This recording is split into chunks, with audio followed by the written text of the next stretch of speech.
চাহিদা কম সে নারী সর্বশ্রেষ্ঠ নারী, তার মতো আদর্শ স্ত্রী আর হতে পারে না। যে নারী অল্পতে তুষ্ট থাকে, তার চাহিদা কম থাকে, সে নারীর কথা নবীজি সাল্লাল্লাহু আলাইহি ওয়াসাল্লাম জানিয়ে দিয়েছেন, সে নারীর থেকে শ্রেষ্ঠ নারী আর হতে পারে না। নবীজি সাল্লাল্লাহু আলাইহি ওয়াসাল্লাম যাকে শ্রেষ্ঠ বলেছেন সে আসলেই শ্রেষ্ঠ। যদি আপনার চাহিদা কম থাকে, মনে রাখবেন আপনার স্বামীকে কখনো আপনার অনেক চাওয়া পাওয়া নিয়ে কষ্ট দিবেন না। আপনার স্বামী যতটুকু অ্যাবিলিটি আছে আপনি ততটুকুর প্রতি সন্তুষ্ট থাকবেন, দেখবেন আল্লাহ তাআলা সংসারে সুখ দিবেন, শান্তি দিবেন। স্বামীকে মানসিক চাপ দিবেন না, স্বামীর কাছে বারবার আবদার করবেন না, তাহলে স্বামী কষ্ট পায়। আর স্বামী কষ্ট পেলে মানসিক রোগী হয়ে যায়। মানসিক রোগী হলে আপনার স্বামী কিন্তু বেশি দিন দুনিয়াতে বাঁচতে পারবে না। এজন্য অবশ্যই সংসারে সুখ শান্তি চাইলে অল্পতে তুষ্ট থাকবেন, ওই সংসার আল্লাহ তাআলা শান্তির ব্যবস্থা করে দিবেন। এই দোয়া যদি তুমি পড়ো, পাহাড় পরিমাণে যদি ঋণের বোঝা হয়, আল্লাহ এটা পরিশোধের ব্যবস্থা করে দিবেন। আল্লাহুম্মা কফিনি বিহালালিকা আন হারামিকা ওয়া আগনিনি বিফাদলিকা আম্মান সিওয়াক। এই দোয়া যদি তুমি পড়ো, পাহাড় পরিমাণে যদি ঋণের বোঝা হয়, আল্লাহ এটা পরিশোধের ব্যবস্থা করে দিবেন। আল্লাহুম্মা কফিনি বিহালালিকা আন হারামিকা ওয়া আগনিনি বিফাদলিকা আম্মান সিওয়াক।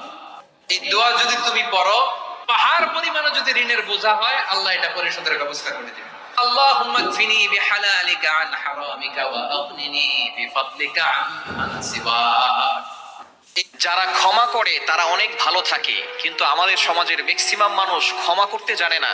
আমরা আল্লাহর কাছে বলি আল্লাহ আমাকে ক্ষমা করে দাও, কিন্তু মানুষকে ক্ষমা করতে জানি না। যারা অতীত নিয়ে কষ্টে পড়ে থাকে, অতীতের কথা চিন্তা করে এই জ্বালা পোড়া নিজের ভিতরে তৈরি করে রাখে, তারা কখনো ভালো থাকতে পারে না। আপনি মানুষকে ক্ষমা করে দেন, আল্লাহ তাআলা আপনার মনটাকে ভালো করে দিবেন, আল্লাহ আপনাকেও ক্ষমা করে দিবেন। মনে রাখবেন, অতীতের কষ্টগুলো বুকে জমিয়ে রাখবেন না। যারা এই অতীতের কষ্টগুলো জমিয়ে রাখে, বর্তমানে চিকিৎসা বিজ্ঞান বলছে তারাই বেশি স্ট্রোক করে, ব্রেন স্ট্রোক বলেন, হার্ট স্ট্রোক বলেন, এগুলো তারা বেশি করে, কেননা তারা অতীতের কথাগুলো নিজের ভিতরে চাপিয়ে রাখে। সুতরাং অতীতে কে কি আপনাকে বলেছে, কে আপনাকে কষ্ট দিয়েছে, সেগুলো ভুলে যান।